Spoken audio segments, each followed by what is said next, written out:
प्यारे भैया बहनों, आज के इस वीडियो में हम अध्याय 1 वास्तविक संख्या के अंतर्गत प्रश्नावली 1.1 के चौथे सवाल को हल कर रहे हैं। तो चलिए वीडियो को स्टार्ट करते हैं। चौथा सवाल हमें दे रखा है, यूक्लिड विभाजन प्रमेय का प्रयोग करके दर्शाइए कि किसी धनात्मक पूर्णांक का वर्ग किसी पूर्णांक m के लिए 3m या 3m+1 के रूप का होता है। तो अपना पूर्णांक जो आना चाहिए वो वर्ग करने पर 3m या 3m+1 के रूप का आना चाहिए। तो अपनों ने यहाँ पर माना a एक धनात्मक पूर्णांक है और यहाँ m के साथ संख्या 3 है, यहाँ पर भी 3 है, तो अपना भाजक क्या हो जाएगा, 3 हो जाएगा। तो यूक्लिड विभाजन एल्गोरिथम के माध्यम से यदि अपना भाज्य a है, भाजक 3 है, तो कोई भागफल q आएगा और कोई शेषफल अपने पास r बचेगा। तब यूक्लिड विभाजन एल्गोरिथम से क्या हो जाएगा, a बराबर 3 भाजक इंटू भागफल q प्लस शेषफल।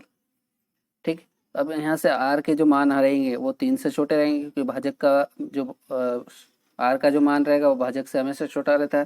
तो भाजक क्या है, 3 है, तो अपने r के मान क्या हो सकते हैं, या तो 0 हो सकते हैं, 1 हो सकते हैं या फिर 2 हो सकते हैं। तो चलिए अपन इसको लिखते हैं। तो भाजक बराबर 3, भागफल लिख देते हैं कि भागफल क्या आएगा, कोई भागफल आएगा q तथा कोई शेषफल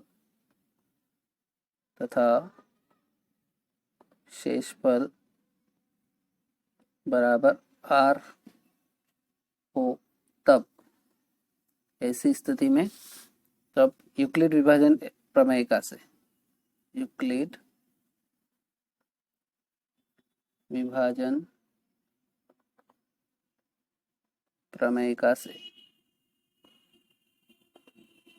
तो इसमें यूक्लिड विभाजन प्रमेयिका लगा देंगे तो क्या हो जाएगा, a बराबर 3q प्लस r।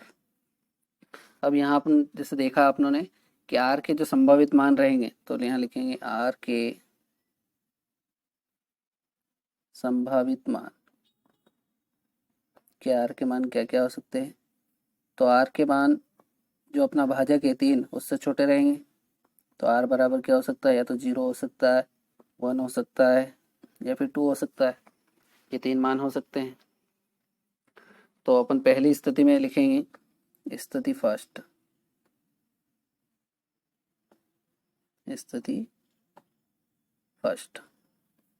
स्थिति फर्स्ट में लिखेंगे जब r बराबर 0 हो, जब r बराबर 0 हो तो इसमें r की जगह 0 रख देंगे, तो अपना हो जाएगा a बराबर 3q प्लस 0, और 3q प्लस 0 बराबर का मतलब इसको ऐसा भी लिख सकते हैं, a बराबर 3q।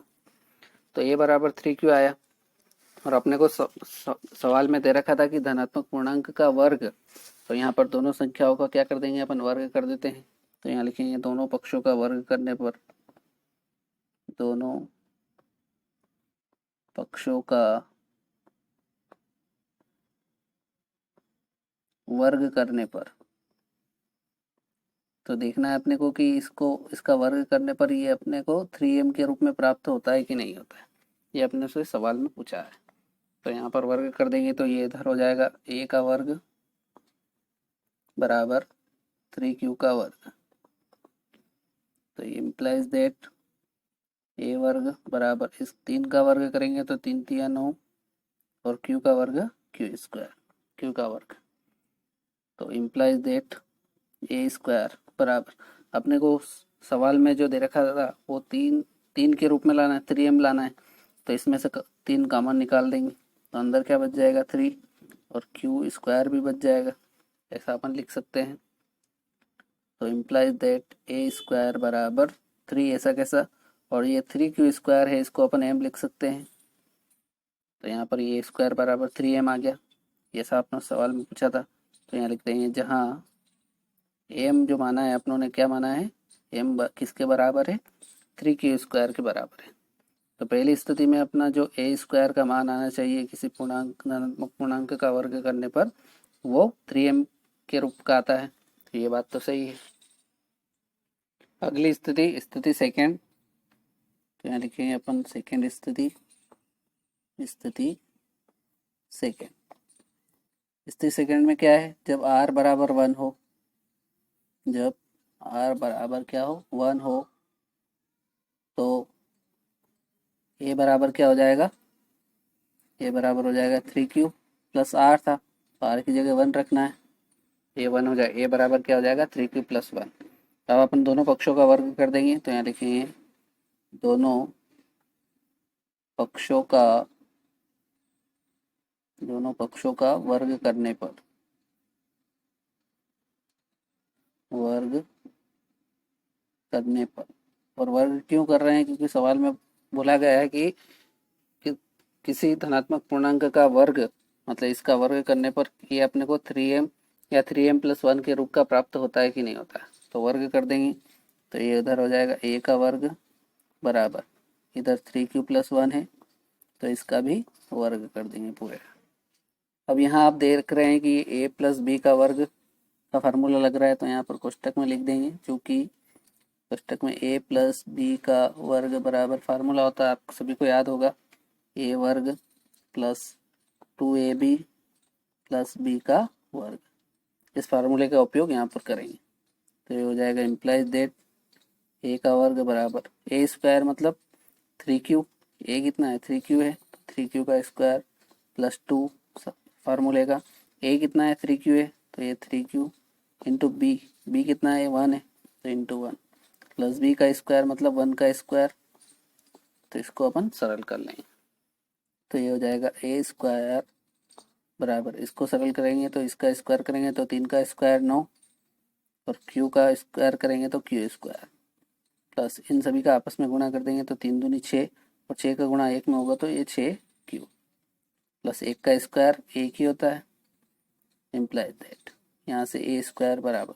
अब अपने को 3m प्लस 1 के रूप का लाना है, तो इन दोनों में से अपन क्या कॉमन निकाल सकते हैं, 3q कॉमन निकाल सकते हैं, तो यहाँ पर भी 3q कॉमन निकाल लेंगे, तो यहाँ क्या बचेगा, 9 था, 3 का भाग देंगे तो 3 बचा, और q स्क्वायर था, एक q बाहर निकल दिया तो 3q अंदर बच गया, प्लस 6q में से 3q निकाल दिया तो अंदर क्या बच गया 2, 6 में से 3 निकाल दिया तो 2 बच गया, और q था तो q को बाहर निकल दिया तो अंदर कुछ भी अब नहीं बचा, प्लस का 1 बाहर, ऐसा कैसे। तो ये इम्प्लाइज दैट a स्क्वायर बराबर 3, और इस पूरे को अपन क्या लिख सकते हैं, m लिख सकते हैं, बिल्कुल लिख सकते हैं, तो ये हो जाएगा 3m, इसकी जगह पूरा m, और बाहर में प्लस का 1 ऐसा कैसा, और कामा लगा के लिख देंगे जहाँ हम लोगों ने m बराबर क्या माना है q, कोष्टक के अंदर 3q प्लस 2 को अपनों ने m माना है।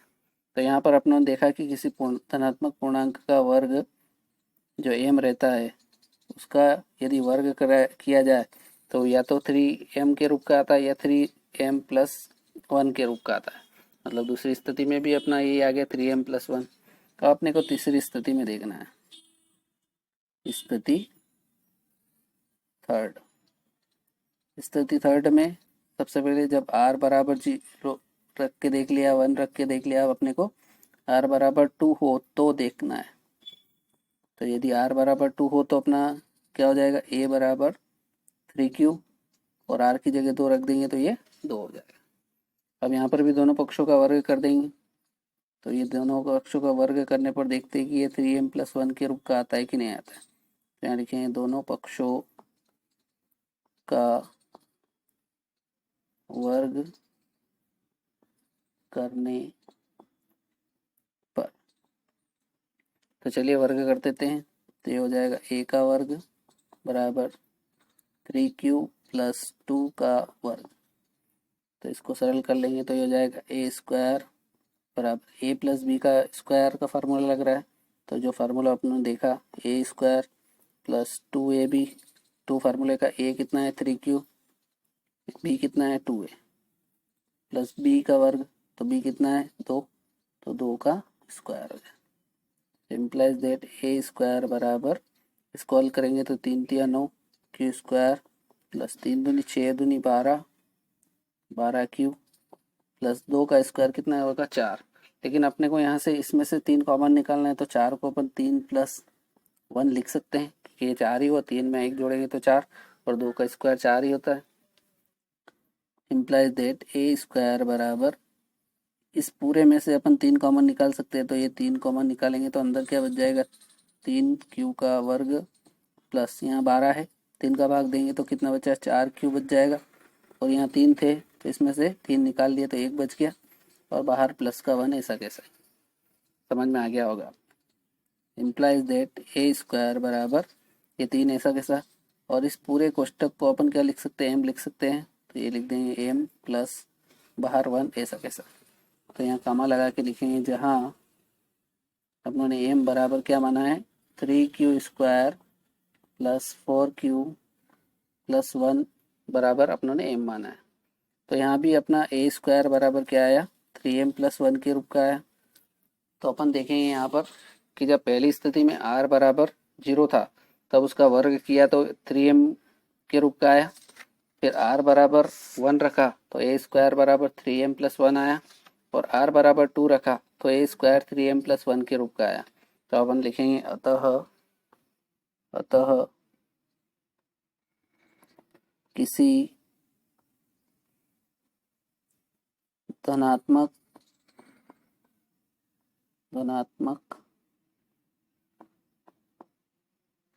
पूर्णांक का वर्ग